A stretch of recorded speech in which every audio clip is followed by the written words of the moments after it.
Greetings. Greetings. This is Griff Ruby. I have just read another Asimov novel, and that would be Fantastic Voyage 2. This is the newer one that he's did after the original one. And at least if nothing else, reading this book to do this review is giving me the privilege of something I otherwise haven't had in my old age here, and that is reading an Asimov novel that I have never read before. See, all the others, I read them at least once when I got them back in the 80s or maybe in the 90s a little. But this one, I don't know. I was not as interested in Inner Space, partially because it really, it doesn't fit into its Foundation series, its Galactic Era series, its Robot series. It doesn't even have the appeal that some of the other stories of it has. Especially the first one. It was, of course, the movie, and a lot of it's just kind of an adventure that takes you all around different parts of the body, and the lungs and the heart, and the lymphatic system and the inner ear, and some of these places you kind of wonder why it goes there, but other than just to be a grand tour of the human body, I guess. But here, it's still kind of a lot of the adventure story. But the thing is, he now had decided he had a chance to go back and do it the way he'd like to do it, instead of having to write somebody else's story. But it is in many ways substantially a similar story. You have a group of people who get miniaturized into riding this little submarine. It all gets miniaturized, everyone inside, and they get injected into a person, and the objects get to somewhere inside the person's brain and do something there, and then get back out. And that, to that very crude extent, they're the same story. It's not a sequel, it's not a follow-on, it's not a what happened next. It's as if the other doesn't exist, and we're going to write the story from scratch. So, what are my impressions of this? Well, it is a lot of the adventure. There's some things that don't hold up too well, I have to admit. One of the things is our main character. He's an academic, he's a scientist, he's got some ideas. These ideas have not caught on with the scientific community in his day. I think anybody who's come up with stuff academically can easily identify with that, because a lot of times, people make some discovery or find some unique thought that's just so interesting and so worthwhile. It's got to be important for something somewhere. But maybe you're not totally sure where it really should be, or maybe it needs some honing, or whatever it may take.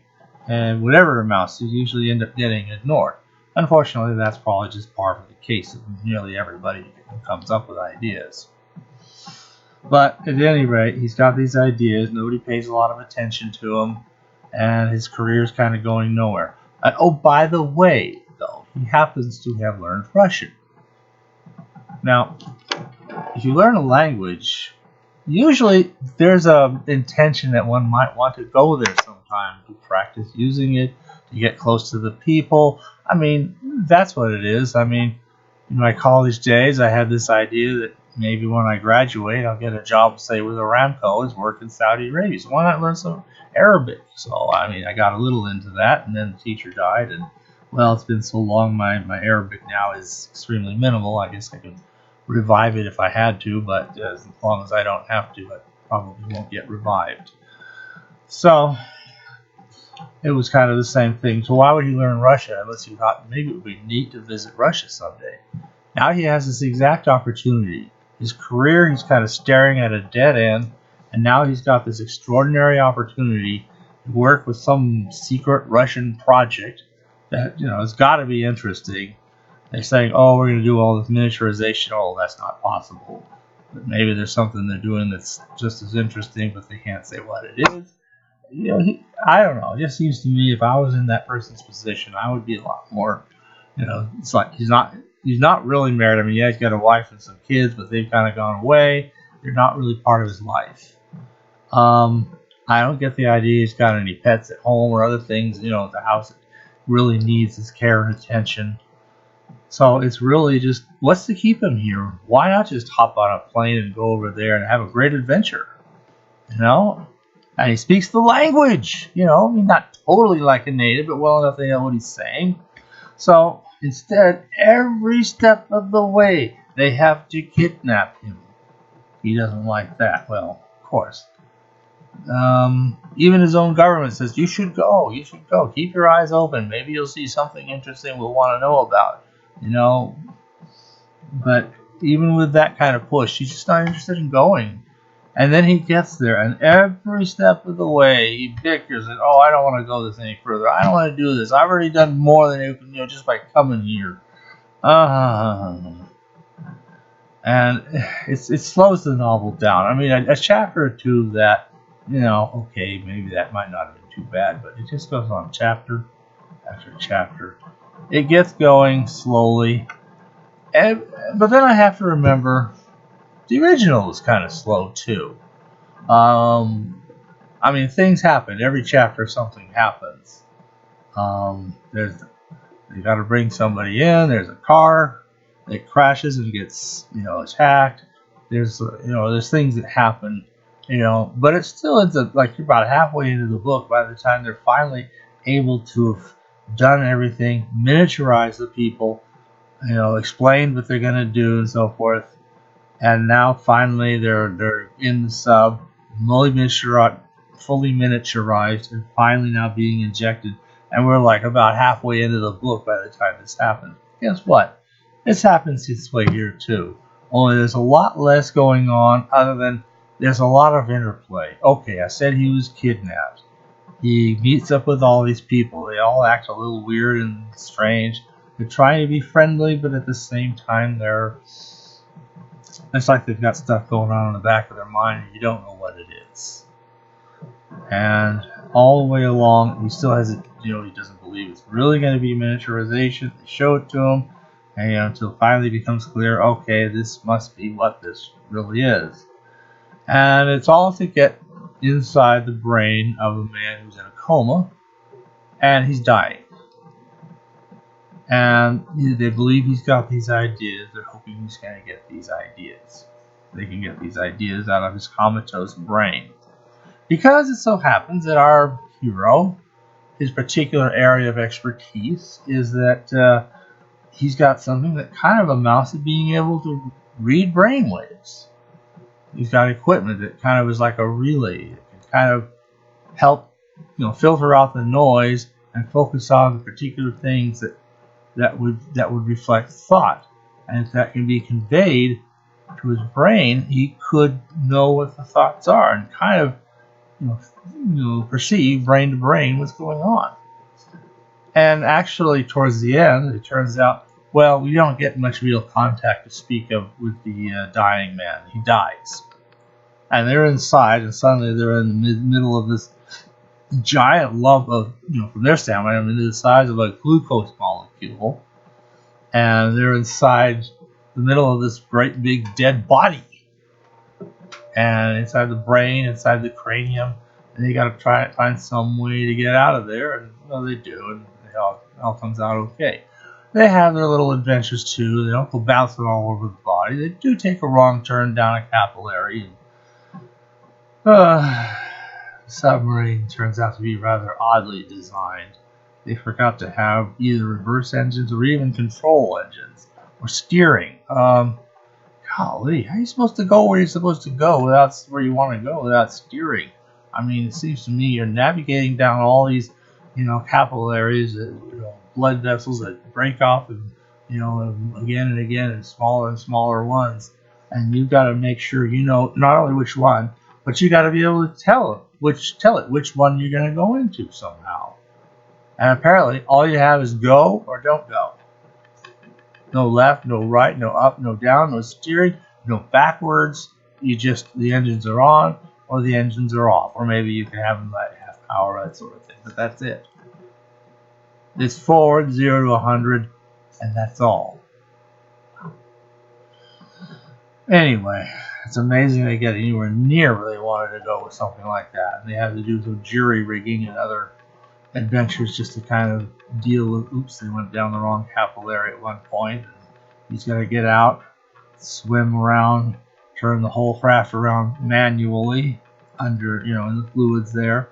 And then it can go forward, which is now back up the capillary, backwards, against the flow of the blood, and get back to where they took the wrong turn. Now they can take the right turn. Okay, that's a whole lot less than bouncing around in the lungs and the heart and the lymphatic system and the inner ear, and finally make it to the brain with barely a few minutes left to do what you need to do.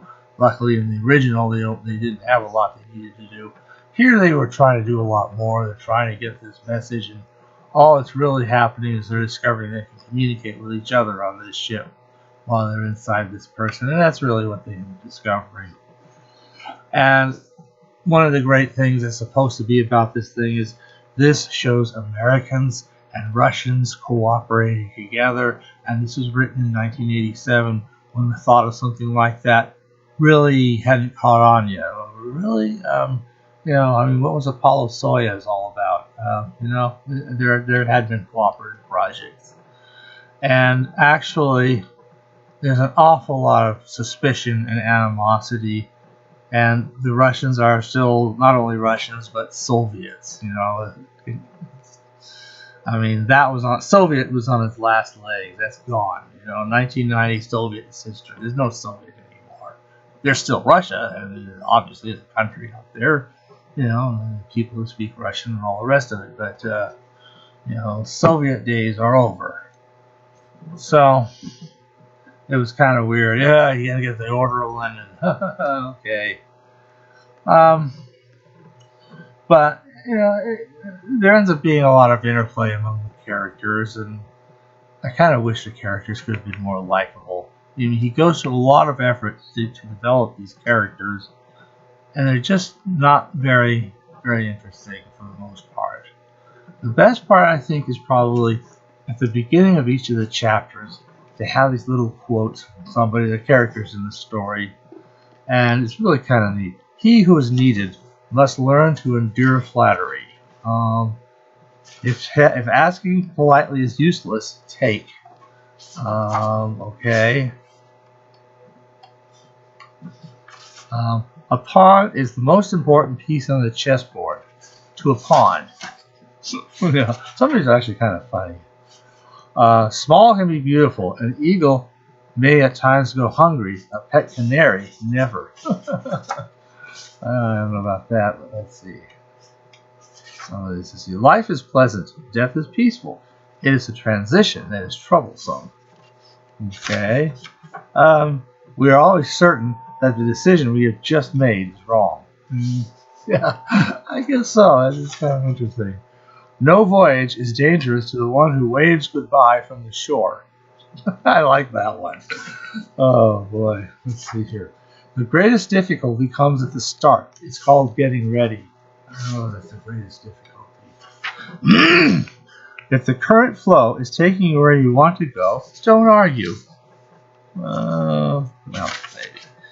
If you want to know whether water is boiling, don't test it by hand.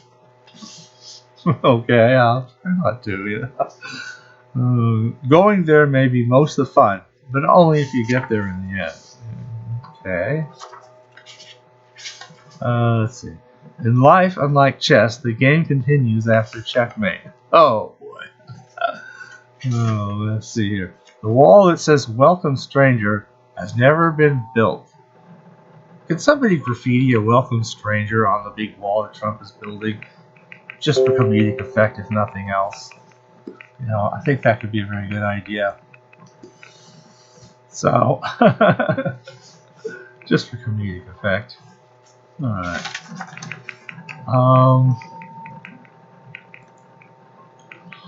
Those who say a penny for your thoughts are usually being overgenerous. Oh, boy. Oh, boy. And that may well be true. Good company robs even death of some of its terrors. Interesting thought. I like that. Interesting. Sobering, but true. Once the sun sets, it grows dark. Don't let that catch you by surprise. Okay. If trouble were as easy to get out as into, life would be one sweet song. Why isn't trouble like parking lots easier to get out of parking spaces? They're easier to get out of than into. Oh well, let's see. Anyway, you get the idea. The little quotes kind of sustain one through reading it. Like I said, it starts off slow. It's not quite as bad as the review I heard of a movie on Preacher Feature, where Bob Wilkins says, "Well, it starts off slow and fades in the middle and completely falls apart in the end." No, actually, this actually comes together in the end. I have to give it that. It does start off slow. It kind of coasts in the middle, and finally kind of begins to come together and gather some actual momentum towards the last few chapters. And then suddenly it turns out, oh, maybe the Russians don't want to let go of him. Because the problem is, he can see inside other people's brains and vice versa. I see that Asimov is very concerned with that idea. He likes the idea of an ESP, wishes there was such a thing. There isn't, but hey, who says that, maybe with a little technological help or something, there might not be a way to convey thoughts from one person to another, or maybe from one person's thoughts to be strong enough to literally drive another person's thoughts, like the mule in the Foundation or something. But in this case, they're just kind of hearing each other's thoughts a little bit. The two women hear each other's thoughts. Two of the men hear their other thoughts, him and one of the Russians. The other Russian, for some reason, seems to be kind of left out of the whole picture. Okay, whatever. It's kind of full of some of these intrigues, but there's just so much bickering. There just isn't any character that makes me think, yeah, that's what I would do. That's what I would say. There's nobody that made me feel that way. So it's hard to get close to the characters. So I forced my way through it.